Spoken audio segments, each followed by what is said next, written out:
quelques minutes, Eric. Youssef est dans le Loiret. Il a 29 ans. Il a été militaire et approché par des salafistes. Bonjour Youssef. Bonjour.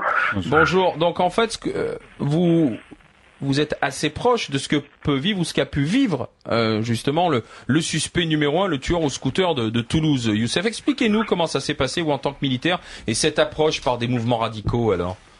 En fait, ça s'est passé juste avant que je rentre à l'armée.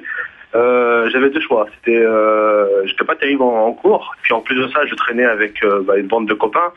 Donc on est un peu, il y a deux mondes. Il y a le monde avec les parents où on est sage devant eux et puis tout va bien quoi. Et puis il y a le monde de dehors. C'est-à-dire que c'est des groupes, on les appelle les frères musulmans. C'est-à-dire qu'ils sont par 3 ou par 4 et ils sillonnaient chaque quartier.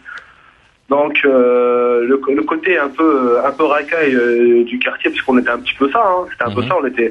On faisait quelques conneries et tout ça.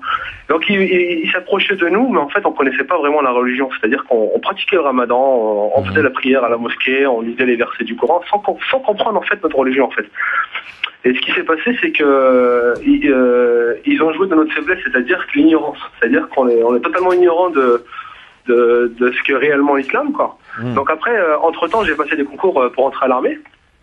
Et si vous voulez, à l'âge de 18 ans, je suis rentré à l'armée. J'ai eu de la chance, avec l'armée, de rentrer à l'IRL de Strasbourg et de passer un certificat militaire de langue arabe, qui m'a permis de comprendre ma propre religion, quoi. Et en arrivant le week-end, en rentrant dans les quartiers, je retrouvais ces groupes de salafistes. Et là, si vous voulez, ce qui s'est passé, c'est que c'était un électrochoc, c'est-à-dire que eux, ils avaient une idée bien en tête, c'est-à-dire qu'ils prenaient les jeunes complètement livrés à eux-mêmes. Ah oui, à la dérive, oui. Voilà, tout à fait, et que les parents ils avaient plus la main dessus. Mais justement, c'est intéressant, Youssef, parce que c'est un peu des méthodes sectaires, c'est-à-dire que, d'ailleurs, on compare souvent le salafisme à une secte de l'islam, c'est-à-dire qu'on repère les gens un peu fragiles, un peu à la dérive, on leur fait en quelque sorte un lavage de cerveau, on leur explique que la vérité est dans un islam radical, et ensuite on peut effectivement un peu les téléguider. Voilà, tout à fait. Et ce qui se passe aujourd'hui dans les musulmans de France en globalité, bon, je généralise pas tout, mais moi, ce que j'ai remarqué, c'est que le fait d'avoir appris à comprendre la religion, l'histoire, à lire et à pratiquer ma religion comme je l'ai vu au jour d'aujourd'hui, c'est que il y a deux mondes différents. Il y a ceux qui pratiquent la religion, mais qui ne savent pas lire l'arabe. Donc il y a, on va dire 70% dans les mosquées, les gens ne savent pas lire l'arabe, ils ne comprennent pas. C'est vrai, ouais, c'est vrai. On leur inculque ce qu'on leur dit, quoi. Donc les jeunes que je rencontre souvent, qui se prétendent être musulmans radicaux, quand je leur demande des explications sur leur manière de penser, qui croient que la femme, ça se passe comme ça, et puis que la religion c'est comme ça, qu'est-ce qu'ils ont lu?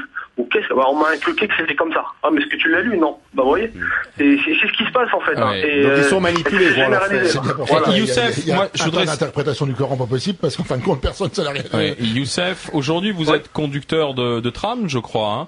Ouais, tout à fait. Qu'est-ce qui a fait que vous n'êtes pas passé de l'autre côté, en fait? Qu'est-ce qui vous a ramené dans le droit chemin? Déjà, d'une part, c'est l'armée, en fait. Oui. La première chose.